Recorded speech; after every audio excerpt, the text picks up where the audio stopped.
Second order के polynomial को अगर हम इक्वल्स टू जीरो के साथ लिखना स्टार्ट कर दें तो वो हमारा क्या बन जाता है, क्वाड्रेटिक इक्वेशन बन जाता है। तो यहां पर अगर प्लस है तो हमें क्या है, दोनों फैक्टर्स को ऐड करने पे 7 बनाना है, और अगर यहां पर माइनस है तो दोनों फैक्टर को सब्ट्रैक्ट करने पे 7 बनाना है। स्क्वायर हमने 1 बनाना है, वो कैसे बनेगा, जो भी एक्स स्क्वायर का कोएफिशिएंट है उस नंबर से, उस डिजिट से आपको पूरी इक्वेशन को डिवाइड कर देना। x is equals to minus b, b का मतलब क्या है, x का कोएफिशिएंट। ये देखो x का कोएफिशिएंट है b।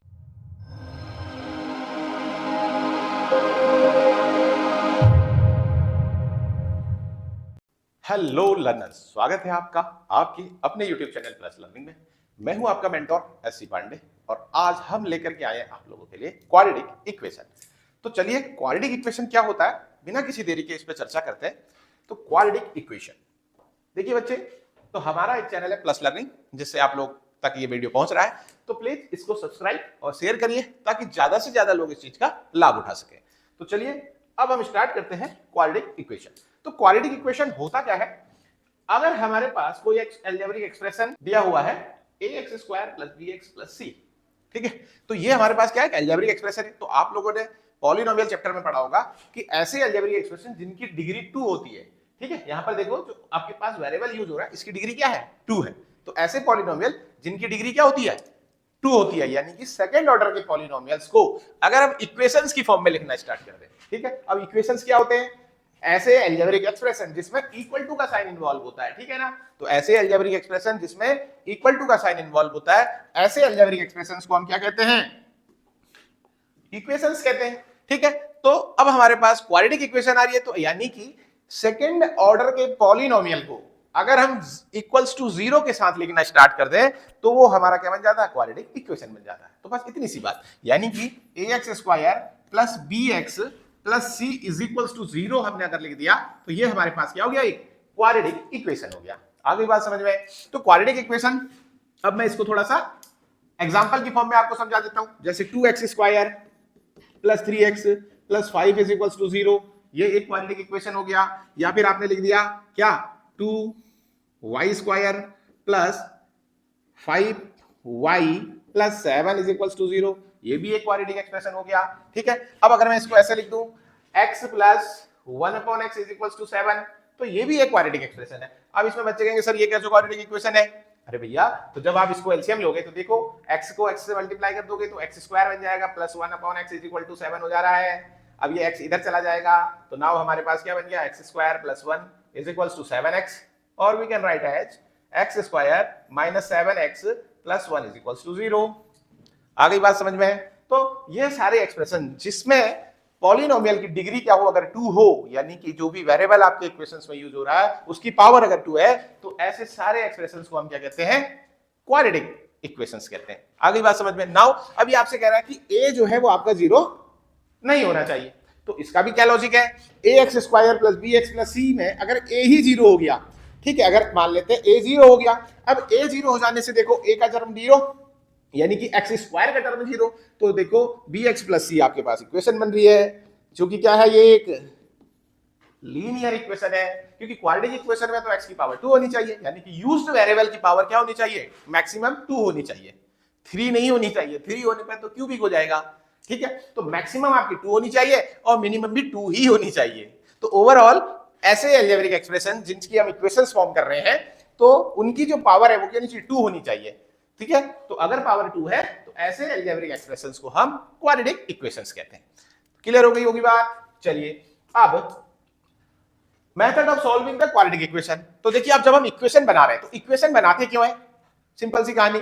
इक्वेशन क्या बनाई जाती है, जब भी हमें किसी अननोन चीज की वैल्यू निकालनी है, ठीक है, जब भी हमें क्या किसी अननोन क्वांटिटीज की वैल्यू निकालनी है। जैसे आप लोगों ने लीनियर इक्वेशंस के केस में पढ़ा था कि 2 पेन 3 रुपए के आए, 4 रबड़े 6 रुपए की आई, इसी तरीके से एक दूसरी इक्वेशंस बनाई, तो आपको क्या है कि सिंगल पेन और सिंगल रबड़ की वैल्यू निकालनी थी, ठीक है। तो इस तरीके से आपने क्या करा, इक्वेशंस फॉर्म करी और उन इक्वेशंस की हेल्प से आपने फिर प्राइसेस निकाले, ठीक है, पेंसिल के, रबर के, पेन के, ठीक है, डिफरेंट चीज जो भी आपकी बेसिकली उस क्वेश्चन में आपसे पूछी गई थी। नाउ अब यहां पर भी क्वाड्रेटिक इक्वेशन भी क्या है, इसी तरीके के अननोन क्वांटिटीज के वैल्यू निकालने के लिए यूज होता है। समझ में आ गई बात। तो हमें उसको सॉल्व करना आना चाहिए, जैसे हमने लीनियर इक्वेशंस के सॉल्यूशंस देखे थे, तो नाउ यहां पर भी हम क्या है क्वाड्रेटिक इक्वेशंस को कैसे सॉल्व किया जाता है। तो आइए शुरू करते हैं क्वाड्रेटिक इक्वेशंस का सॉल्यूशन क्या क्या है। तो सबसे पहला मेथड है आपका फैक्टराइजेशन मेथड। तो ये फैक्टराइजेशन मेथड जो है आप लोगों ने काफी टाइम पढ़ा, ठीक है। फैक्टराइजेशन का मतलब स्प्लिटिंग द मिडिल टर्म, आ गई बात समझ में। तो मिडिल टर्म स्प्लिट करना, तो ये आप लोग क्या है काफी लंबे समय से जब भी क्वाड्रेटिक इक्वेशंस को सॉल्व करते होंगे या जीरोस ऑफ द पॉलिनोमियल आपने निकाले होंगे, तो ड्यूरिंग दैट टाइम आपने क्या है स्प्लिटिंग द मिडिल टर्म जो है मेथड यूज करा होगा। तो वही स्प्लिटिंग द मिडिल टर्म जो है वही बेसिकली क्या है फैक्टराइजेशन मेथड है। तो आइए चलिए देखते हैं कैसे करते हैं। तो देखो यहां पर आपके पास दिया हुआ x square minus 7x minus 10। तो पहले हम क्या है इसको स्टैंडर्ड फॉर्म में लिख लेते हैं, x square minus 7x plus 10 is equals to 0। आ गई बात समझ में। तो यहां पर से अब हमारे पास 10 आया, यहां पर कांस्टेंट टर्म एक्स स्क्वायर का जो कोएफिशिएंट है वो कितना है 1 है। तो अब देखो स्प्लिटिंग द मिडिल टर्म में क्या करते हैं, ये 10 की हम मल्टीप्लिकेशन करते हैं इस 1 से, यानी कि एक्स स्क्वायर के कोएफिशिएंट से। तो जब हमें इसकी मल्टीप्लिकेशन करी तो हमें कितना मिला 10 बन गया 10, तो 10 हो गया। अब 10 के हमको प्लस करने पर कितना लाना है 7 लाना है, ठीक है ना। तो 10 के ऐसे फैक्टर्स हमको ढूंढने होंगे जिनको ऐड करने पर 7 बनता होगा, ठीक है ना। तो बहुत से बच्चे क्या करते हैं रैंडमली कोई भी फैक्टर्स आपके निकाल लिए, चाहे प्लस करके 7 बन जाए चाहे माइनस करके 7 बन जाए, वो दोनों वे से लिखने की कोशिश कर देते हैं। तो इससे क्या हो जाता है जब आप फैक्टराइजेशन करोगे तो सिस्टम में क्या है चीजें प्रॉपरली काम नहीं करेंगी। तो इसके लिए हम क्या करते हैं, यहां पर वाला जो साइन है इसको देखते हैं, ठीक है। तो यहां पर अगर प्लस है तो हमें क्या है दोनों फैक्टर्स को ऐड करने पे 7 बनाना है, और अगर यहां पर माइनस है तो दोनों फैक्टर को सब्ट्रैक्ट करने पे 7 बनाना है, ठीक है ना। तो चलिए तेजी से अब इसके क्या है फैक्टर्स ढूंढ लेते हैं। तो 5 टू 10 हो जाता है, 5 प्लस 2 आपका 7 हो जाता है। तो ये चीज लिख लेते हैं 5x माइनस 2x प्लस 10, ठीक है। अब यहां पर मैंने क्योंकि माइनस का 7 था तो इसलिए दोनों ही टर्म को माइनस में लिखा था कि माइनस और माइनस करके क्या हो जा रहा है ऐड हो जा रहे हैं, ये वाला साइन भी फुलफिल हो जा रहा है, और 5 प्लस 2 मिलकर के 7 हो जा रहा है, और माइनस माइनस साइन से ये भी माइनस का साइन बना रह रहा है। तो आपने जो गिवन एक्सप्रेशन है उसको भी कोई चेंजेस नहीं करने। चलिए तो बस आपका फैक्टराइजेशन हो गया। तो x कॉमन ले लेते हैं इन दोनों में, तो यहां पर हो गया x माइनस 5, यहां पर से हमने 2 कॉमन ले लिया तो ये अगेन x माइनस 5। तो माइनस 2 हमने कॉमन लिया है, यहां पर प्लस साइन था तो इस वजह से यहां पर माइनस साइन आ जाएगा। तो नाउ x माइनस 5 आ गया, x माइनस 2 आ गया, और ये आपका हो गया 0। अब यहां पर तक की चीजें तो आप लोग करते हुए आ रहे हो, ठीक है, factorization of the polynomials. Now हमें क्या निकालना है solution of the quadratic equation निकालना है। तो बस अब यहीं से इसी फैक्टर्स में छुपा हुआ है सॉल्यूशन, यानी कि ये दो नंबर्स का मल्टीप्लिकेशन हो रहा है 0, तो इसका मतलब या तो ये वाला एक्सप्रेशन 0 होगा या ये वाला एक्सप्रेशन 0 होगा। तो जब ये वाला एक्सप्रेशन 0 होगा तो x minus 5 is equal to 0 हो जाएगा, which is x is equal to 5 देगा हमें, और अगर x minus 2 is equal to 0 होगा तो x इज इक्वल टू हमको क्या मिल जाएगा 2 मिल जाएगा। तो अब हमने क्या कर दिया इस क्वाड्रेटिक इक्वेशन को सॉल्व कर दिया, और इसके दो सॉल्यूशंस मिल गए हमें 5 और 2। तो एक्चुअल में जो पॉलिनोमियल्स में आपने रूट निकाले थे वो एक्चुअल में क्या है solution of the quadratic equation ही था। आ गई बात समझ में। चलिए अब दूसरा एक एग्जांपल बहुत तेजी से देख लेते हैं, x square plus 4x minus 5। अब देखो यहां पर हमारा क्या था प्लस वाला साइन था, तो प्लस करने पर 7 बनाना था। अब यहां पर देखो माइनस करने पर 4 बनाना है, और 5 1 जा 5 के फैक्टर ढूंढने हैं जो माइनस करने पर 4 बनाते हो। तो आसानी सा है x square plus 5x minus x minus 5 is equal to 0 कर दिया हमने। क्लियर है बात। तो नाउ अब देखो यहां पर से x हम कॉमन ले लेते हैं, तो x प्लस 5 आपने कर लिया, यहां पर से माइनस कॉमन ले लिया 1 का, तो अब आपका ये भी अगेन x प्लस 5 बन जाएगा। बस x प्लस 5 और x minus 1 is equal to 0। तो यहां पर से x is equal to minus 5 आ गया और x इज इक्वल टू 1 आ गया। तो अगेन आपको क्या है इस क्वाड्रेटिक इक्वेशंस के दो सॉल्यूशन मिल गए। तो आप लोगों ने क्या देखा कि जब भी क्वाड्रेटिक इक्वेशन को सॉल्व कर रहे हैं तो हमें कितने सॉल्यूशन मिल रहे हैं, दो सॉल्यूशन मिल रहे हैं। तो हमेशा ध्यान रखना क्वाड्रेटिक इक्वेशन के हमेशा कितने होंगे, दो सॉल्यूशन होंगे, ज्यादा से ज्यादा भी दो सॉल्यूशन होंगे और कम से कम भी दो सॉल्यूशन होंगे, ठीक है ना। चलिए तो इस चीज को आप जो है ध्यान रखना कि क्वाड्रेटिक इक्वेशंस के हमेशा दो सॉल्यूशन होते हैं। नाउ दूसरा मेथड है by completion of square method, ठीक है। अब कंप्लीशन ऑफ स्क्वायर मेथड में हमने क्या करना होता है, तो मैं एक एग्जांपल के माध्यम से आपको समझाता हूं, ठीक है। थ्रू द एग्जांपल मैं आपको यहां पर एक्सप्लेन करता हूं, देन इसके फिर हम रूल्स पे डिस्कशन करेंगे, और रूल्स के बाद फिर जब क्वेश्चंस में रिक्वायरमेंट होगी तो फिर हम इस मेथड को आसानी से यूज कर सकते हैं, ठीक है। तो बाकी जो हमारा तीसरा मेथड है वो भी इंपॉर्टेंट है, क्वाड्रेटिक फार्मूला वाला, ठीक है। तो क्वाड्रेटिक फार्मूला जो ड्राइव होता है एक्चुअल में, वो एक्चुअल में क्या होता है कंप्लीशन ऑफ स्क्वायर मेथड से ही ड्राइव होता है। तो चलिए इसको देखते हैं। अब हमारे पास एक्सप्रेशन दिया हुआ है 2x square plus 6x plus 1 is equal to 0। तो सबसे पहले काम हमारा क्या रहता है कि जो x स्क्वायर का कोफिशिएंट है इसको 1 बनाना है। ठीक है, तो 1 कैसे बनेगा, तो देखेंगे कि x स्क्वायर में जो कोफिशिएंट लगा है वो कितना है। ठीक है, अब यहां पर इस केस में क्या है 2 है, तो हम पूरी इक्वेशन को 2 से डिवाइड करेंगे। 3 होगा तो 3 से डिवाइड करेंगे। ठीक है, 7 है तो 7 से डिवाइड करेंगे। समझ में आ गई बात। तो जो भी आपका x स्क्वायर का कोफिशिएंट है उससे अगर इस एक्सप्रेशन को डिवाइड कर दिया जाए तो हमारे पास क्या मिल जाएगा, एक्स स्क्वायर का कोएफिशिएंट 1 मिल जाएगा। तो सबसे पहला स्टेप हम यही करते हैं कि इस एक्सप्रेशन को 2 से डिवाइड करते हैं। तो 2 से डिवाइड करने पर ये हो गया x square plus 6/2 of x plus 1/2 is equals to 0, क्योंकि 0/2 क्या हो जाएगा, 0 ही हो जाएगा। और यहां पर 2 से ये 2 कैंसिल आउट हो गया तो मैंने इसको 1 बना दिया। ठीक है, तो सबसे पहला स्टेप हमने क्या करना है, एक्स स्क्वायर के कोएफिशिएंट को 1 बनाना है। इतना क्लियर है। तो अब ये हो गया। अब इसको थोड़ा सा सिंप्लीफाई करके लिख देते हैं। एक्स स्क्वायर 2 से 6 3 टाइम जाता है तो 3x plus 1/2 is equal to 0। पहला स्टेप क्लियर है। ठीक है, तो कोएफिशिएंट ऑफ एक्स स्क्वायर हमने 1 बनाना है। वो कैसे बनेगा, जो भी एक्स स्क्वायर का कोएफिशिएंट है उस नंबर से, उस डिजिट से आपको पूरी इक्वेशन को डिवाइड कर देना है। दूसरी चीज, सेकंड स्टेप, अब जो भी आपके पास ये देखो x का कोएफिशिएंट है, ठीक है, x का जो कोएफिशिएंट है इसके हाफ का, ठीक है, इसके हाफ का स्क्वायर ऐड भी कर देना है और सबट्रैक्ट भी कर देना है। ठीक है, मतलब कैसे, एक्स स्क्वायर प्लस 3x हमारे पास लिखा हुआ है। अब हमने क्या करा, x का जो कोएफिशिएंट है उसका हाफ का स्क्वायर ऐड भी कर दिया और उसके हाफ के स्क्वायर को हमने सबट्रैक्ट भी कर दिया। प्लस 1/2 इज इक्वल टू 0, ये तो हमारे पास चल ही रहा है। Get the point. नाउ अब हमने ऐसा क्यों करा, क्योंकि हमको क्या करना है, कंप्लीटिंग द स्क्वायर यानी होल स्क्वायर बनाना है एक एक्सप्रेशन को। तो देखो अब ये एक्सप्रेशन जो है होल स्क्वायर बन गया। अगर देखो मैं यहां पर 2 की मल्टीप्लिकेशन कर दूं और 2 से डिवाइड कर दूं, ठीक है, तो अब देखो ये एक्सप्रेशन क्या हो गया, a square plus 2ab plus b square. ठीक है, तो यहां पर अगर देखें तो x प्लस a का होल स्क्वायर क्या होता है, x square plus a square plus 2ax। ठीक है, या एक्स ए लिख दो, ए एक्स लिख दो, व्हाटएवर इट इज। ठीक है, तो अब ये एक्स को हमने एक्स ये लिख दिया, ए का स्क्वायर आ गया और फिर 2 के संग इन दोनों टर्म्स का मल्टीप्लिकेशन हो गया। ठीक है, तो अब इधर पर देखो, एक एक्स स्क्वायर ये वाला टर्म मान लो एक्स है, ये ए जो है ये 3/2 है, तो ए 3/2 हो गया। तो 3/2 का स्क्वायर एक्स का स्क्वायर 2 इंटू ए इंटू एक्स, 2 इंटू ए इंटू एक्स। आ गई बात समझ में। तो ये वाली चीज हमारी क्या हो गई है, होल स्क्वायर हो गया, यानी कि स्क्वायर जो है वो कंप्लीट हो गया। इसीलिए इस मेथड का नाम कंप्लीटिंग द स्क्वायर मेथड है। तो अब यहां पर से इसको हम लिख सकते हैं x प्लस 3/2 का होल स्क्वायर। अब ये वाला जो एक्सप्रेशन है इसको सिंप्लीफाई करते हैं तो 9/4 प्लस हाफ आ जा रहा है ये। ठीक है ना, क्योंकि 3 का स्क्वायर 9, 2 का स्क्वायर 4, तो 9/4 प्लस हाफ। क्लियर है बात। तो अब यहां पर से देखो ये चीज को और सिंप्लीफाई कर लेते हैं तो x प्लस 3/2 का whole square is equals to, अब मैं इसको क्या करता हूं, उस साइड ले जाता हूं, तो उस साइड ले जाते ये क्या हो जाएगा, 9/4 प्लस में आ जाएगा और माइनस में हाफ आ जाएगा। ठीक है, अब इसको हम सिंप्लीफाई कर लेते हैं तो देखो क्या हो जाएगा, ये x प्लस 3/2 का होल स्क्वायर, ये तो हमारा चल ही रहा है। अब यहां पर हमने क्या है, 4 एलसीएम ले लिया, 4 एलसीएम ले लिया तो ऊपर ये 9 ही रहेगा। अब ये 2 टाइम जाएगा 4 से, तो यहां पर -2 आ जाएगा, तो ये हो गया आपका बात 7/4। Get it. नाउ अब ये स्क्वायर का इसकी वैल्यू रख देते हैं, तो x प्लस 3/2 को सिंप्लीफाई करें तो इसको हम लिख सकते हैं plus minus under root of 7 और 4 का स्क्वायर रूट हो जाता है 2। ठीक है, ये स्क्वायर है तो यहां इधर भेजेंगे तो स्क्वायर रूट लेना होगा। तो x इज इक्वल टू हो गया -3/2 प्लस माइनस रूट 7/2। ठीक है, तो ये x के हमारे पास 2 रूट आ गए। Get the point. ठीक है, तो यही चीज हम कर रहे थे पिछले वाले एक्सप्रेशन में भी, स्प्लिटिंग द मिडिल टर्म से कर रहे थे। नाउ हमने क्या, कंप्लीटिंग द स्क्वायर मेथड से कर दिया। समझ में आ गई होगी बात। चलिए, तो अब इस मेथड के हम स्टेप्स देखते हैं कि एक्चुअल में स्टेप्स हमने क्या क्या करे। तो वही सारी चीजें यहां पर मैंने मेंशन कर रखी है।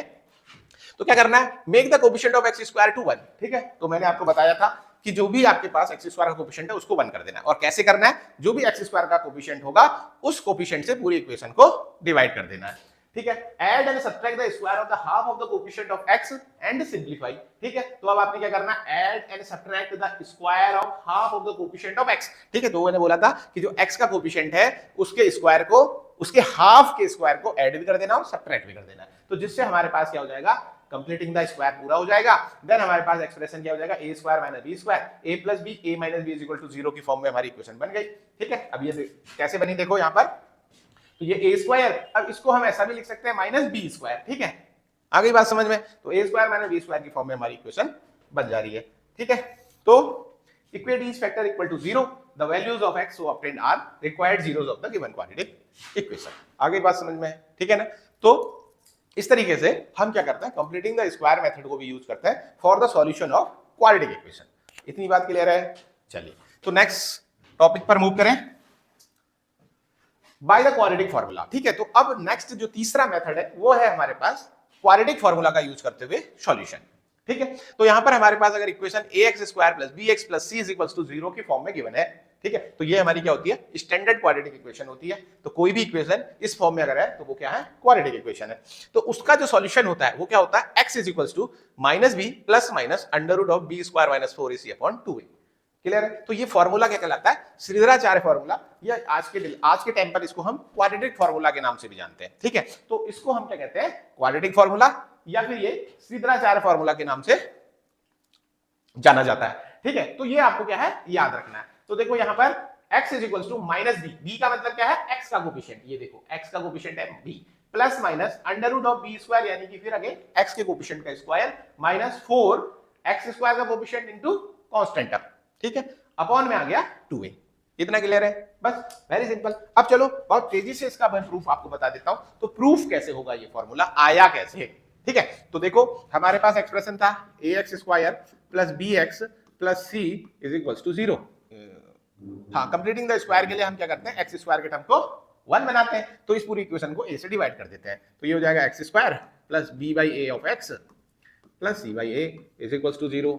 इतना समझ में आ गया। ठीक है, तो हमने क्या कर दिया, x² के कोफिशिएंट को हमने क्या बना दिया, 1 बना दिया। तो नाउ अब यहां पर हम क्या करते हैं, अगला स्टेप क्या होता है कि जो भी आपका x का कोफिशिएंट है उसके हाफ से हम क्या करते हैं,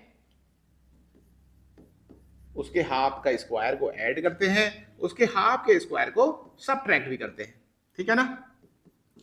तो ये हमारे पास एक्सप्रेशन बन गया। तो यहां पर मैं 2 और 2 ये लिख लेता हूं। ठीक है, तो जिससे ये हमारा कंप्लीटिंग द स्क्वायर टर्म जो है पूरा हो जाएगा। तो ये वाला टर्म हमारा क्या हो गया, होल स्क्वायर बन जाएगा। तो x + b/2a का होल स्क्वायर में इसको लिख सकता हूं नाउ। और इस वाले टर्म को मैं उधर भेज दूं तो ये b जो माइनस का टर्म है उधर जाकर के प्लस बनेगा। तो मैं इसको b²/4a² लिख देता हूं, और ये -c/a आ गया। कितना क्लियर है। चलिए अब इस एक्सप्रेशन को क्या करते हैं, सिंप्लीफाई कर देते हैं। तो x + b/2a का होल स्क्वायर जो है नाउ बिकम, इसका एलसीएम लेकर के मैं ऐसा लिख देता हूं, इसको b² - 4ac/4 जो है एलसीएम हमने ले लिया। ठीक है, अब इसका स्क्वायर है, इधर भेजेंगे तो अंडर रूट में चले जाएगा। तो x/b/2a, x + b/2a = plus minus आता है अंडर रूट बाहर आते ही, तो b² - 4ac/4 ठीक है। तो यहां पर से अब मैं x के टर्म में इसको लिख दूं तो ये वाला टर्म इधर -b/2a करके बाहर चला जाएगा, प्लस माइनस, और ऊपर वाले टर्म को मैं अलग अंडर रूट में लिख देता हूं, और नीचे वाले टर्म को 4a² है तो 4 का स्क्वायर रूट 2 हो गया, a² का a हो गया, तो 2a अपॉन में लिख देते हैं। अब दोनों के बेस देखो 2a है, तो इन दोनों को मैं कंबाइन करके लिख लेता हूं। तो हमारा जो क्वाड्रेटिक फार्मूला है वो आपका रेडी हो गया। समझ में आ गई बात। बस इतनी आसानी से हम जो है क्वाड्रेटिक फार्मूला भी ड्राइव कर पाते हैं। ठीक है, तो completing the square method actual में क्वेश्चंस के टाइम पर ज्यादा आजकल नाउअडेज यूज नहीं होता है, बट क्वाड्रेटिक फार्मूला को ड्राइव करने में बेसिकली उसका इंपॉर्टेंट रोल है। इतना समझ में आ गया।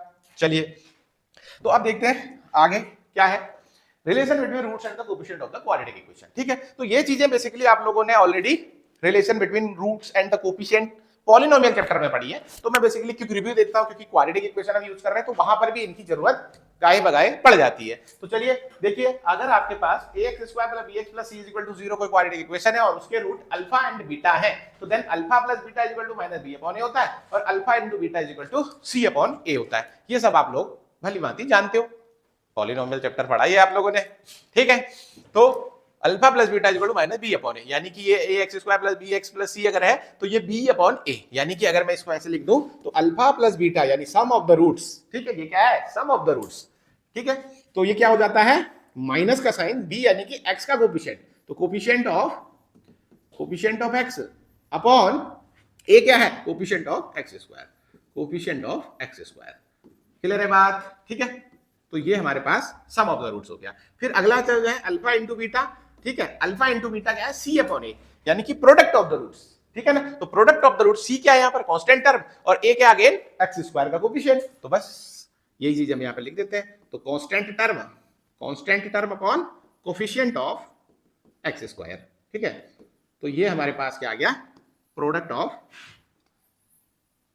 Roots and sum of the roots. तो ये दोनों बेसिकली आपको क्या है, आसानी से याद रहने चाहिए, ठीक है। आसान से फॉर्मूले हैं, तो ये आपको याद रहोगे तो अच्छा रहेगा, क्योंकि पॉलिनोमियल्स में भी आपका इसका यूज होना है और क्वाड्रेटिक इक्वेशंस में भी रिक्वायरमेंट आ गई तो इसका आप यूज कर सकते हो।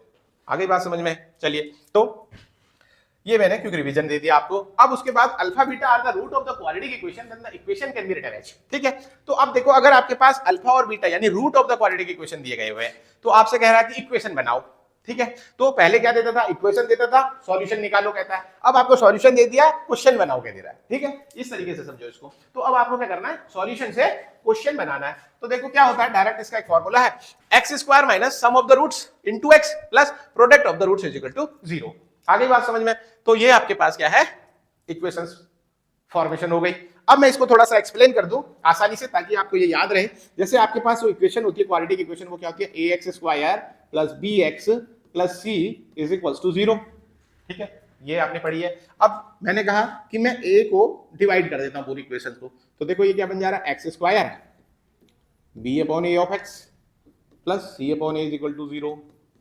इतना क्लियर है, ऐसा कर सकते हैं, ठीक है। अब इस एक के संग हमने क्या करा, पूरी इक्वेशंस को डिवाइड कर दिया, तो जिससे हमारे पास ये एक्सप्रेशन निकल करके आया। अब देखो यहाँ पे ये जो एक्सप्रेशन है, इसको मैं ऐसा लिख सकता हूँ क्या, x square minus of minus b y, ये लिख दूं तो कोई हर्जा है नहीं है। क्यों नहीं है, क्योंकि माइनस माइनस मिलकर प्लस ही बन जाना है, तो ऐसा लिख सकते हैं। तो अब देखो, अभी अभी हमने क्या पढ़ा था, सम ऑफ द रूट्स क्या होता है, माइनस बी अपॉन ए, ठीक है। तो वही चीज यहाँ पे लिखी हुई है, sum of the roots into x plus product of the roots C by A, अभी अभी पढ़ा था, ठीक है। तो यहां पर देखो, जो बेसिकली गिवन इक्वेशन है वो एक्चुअली में होती ही इसी फॉर्म में है, ठीक है ना। तो जो भी क्वाड्रेटिक इक्वेशन होगी वो हमेशा क्या है, इसी पैटर्न पर होगी।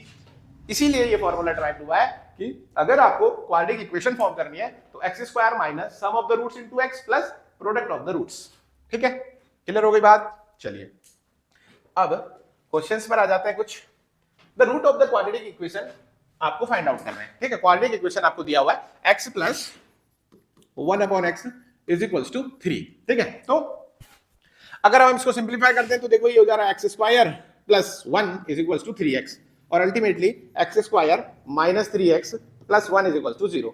तो 1 1 जा 1 के ऐसे फैक्टर जो प्लस करने पर 3 लाते हो, तो ऐसे कोई फैक्टर्स हमारे पास अवेलेबल है नहीं।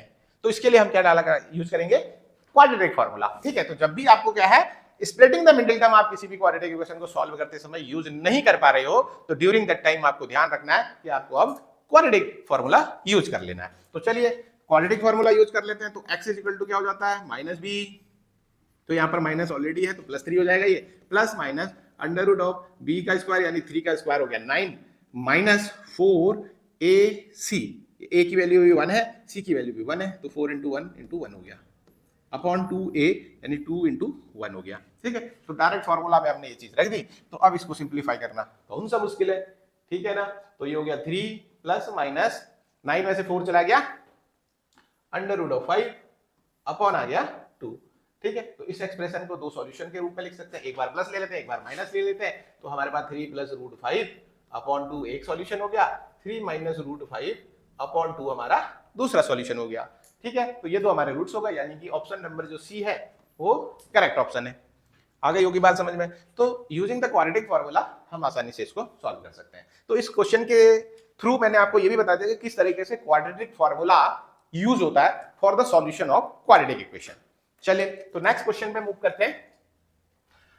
The sum of the square of the two consecutive natural number is 313. The numbers are, ठीक है। तो अब बेसिकली जो क्वाड्रेटिक इक्वेशन से प्रॉब्लम्स बनती हैं, वर्ड बेस्ड प्रॉब्लम, वो इस तरीके से बनती है। तो वो एमसीक्यू में भी पूछी जा सकती है और 2 या 3 मार्क्स के क्वेश्चंस की फॉर्म में भी पूछी जा सकती है, और जनरली अगर लेंथी क्वेश्चन होगा तो 5 नंबर में भी बनती है, ठीक है। तो ये क्वेश्चन बेसिकली छोटा सा है, तो 2 नंबर के क्वेश्चंस के लिए ये सफिशिएंट है, और बाकी यहां पर मैंने इसको एमसीक्यू फॉर्म में आपको मैं बताता हूं, ठीक है। तो अब आपके पास कह रहा है कि the sum of the square of the two consecutive number, तो 2 कॉन्जिक्यूटिव नंबर आपने लेने हैं। तो पहला मान लेते हैं कि लेट एक कॉन्जिक्यूटिव नंबर होता होगा x, तो दूसरा वाला आपका x प्लस 1 होता होगा, क्योंकि कॉन्जिक्यूटिव है, यानी कि कंटिन्यूअसली एक के बाद एक नंबर आने वाला है, ठीक है। तो अब आप सोचोगे कि सर x माइनस वन क्यों नहीं लिया, तो हम x माइनस वन भी ले सकते हैं, ठीक है। तो पहला नंबर x माइनस वन हो जाएगा, दूसरा नंबर x हो जाएगा, ठीक है। तो ये आपके ऊपर डिपेंड करता है कि आप x माइनस वन x लो या x प्लस वन लो, ओके, ठीक है। चलिए अब मैंने इसको x और x प्लस वन करके सॉल्व करना स्टार्ट कर दिया, तो हम इसी मेथड को फॉलो करते हैं, ठीक है। तो अब ये कह रहा है कि सम ऑफ द स्क्वायर, यानी कि इनके स्क्वायर का सम,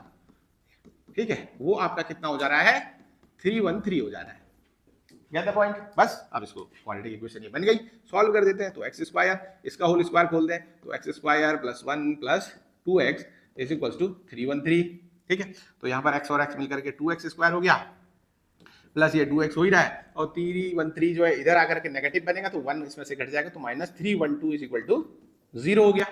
अगली बात समझ में, ठीक है। तो अब यहाँ पर से 2 से देखो, जब भी क्वाड्रेटिक इक्वेशन को आपको सॉल्व करना है, तो आपको ये चीज ध्यान रखना कि अगर किसी भी इक्वेशन में कुछ टर्म कॉमन से दिख रहे हैं, जैसे यहां पर देखा जाए तो 2 सब में दिख रहा है, ठीक है, तो हम इस एक्सप्रेशन को 2 से डिवाइड कर दें, तो जिससे हमको क्या है, फैक्टराइजेशन करने में आसानी हो, ठीक है, और कैलकुलेशन थोड़ी सी इजी हो जाए। तो चलिए 2 से डिवाइड कर देते हैं, तो ये हमारे पास हो गया x square plus x minus यहां पर आ जाएगा 1 5, ठीक है, और ये 6 इज इक्वल टू 0, ठीक है।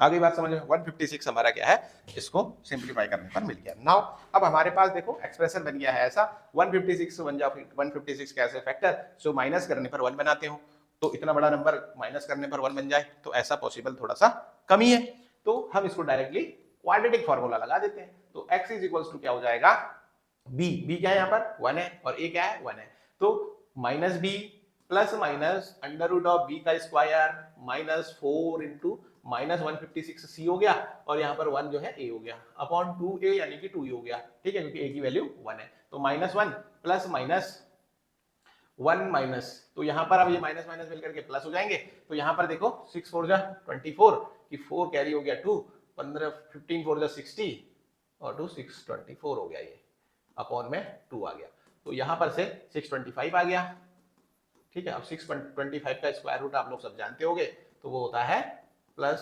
माइनस 25 अपॉन 2, ठीक है। तो एक बार हम प्लस ले लेते हैं, एक बार माइनस ले लेते हैं, तो व्हेन टेकिंग प्लस, तो x इज इक्वल टू क्या हो जाएगा, माइनस 1 प्लस 25 अपॉन 2, ठीक है। तो जिससे ये हमारा क्या गया 24 upon 2 which is equal to आ जा रहा है 12। और दूसरी बार जब हम इसको माइनस ले लेंगे, ठीक है, तो अपॉन में 2 होने के बाद ये 26 अपॉन 2 यानी कि माइनस 13 आ जा रहा है, ठीक है। अब यहां पर देखो माइनस 13 ये वाला जो एक्सप्रेशन है, इसको हम क्या कर देंगे, नेग्लेक्ट कर देंगे। क्यों कर देंगे नेग्लेक्ट, इसीलिए क्योंकि यहाँ पर क्या है, नेगेटिव 13 आ रहा है, और नेचुरल नंबर्स कभी भी नेगेटिव नहीं होते हैं, तो इसीलिए जो हमारा डिजायर सॉल्यूशन हो गया x की वैल्यू वो 12 हो गई, तो नंबर्स क्या हो जाएंगे 12 और x प्लस 1 यानी 12 plus 1 which is equal to 13। तो 12 और 13 वाला जो ऑप्शन है, ये हमारा क्या हो जाएगा, सॉल्यूशन हो जाएगा। आगे योगी बात समझ में। तो इस तरीके से हम क्या है, तो गिवन एक्सप्रेशंस को पहले इक्वेशंस में चेंज करते हैं, देन उसके बाद तो फिर splitting the middle term, squaring sorry completing the square, और श्रीधराचार्य फॉर्मूला जो आपके मन में पड़े उससे आप क्वाड्रेटिक इक्वेशंस को सॉल्व कर सकते हो।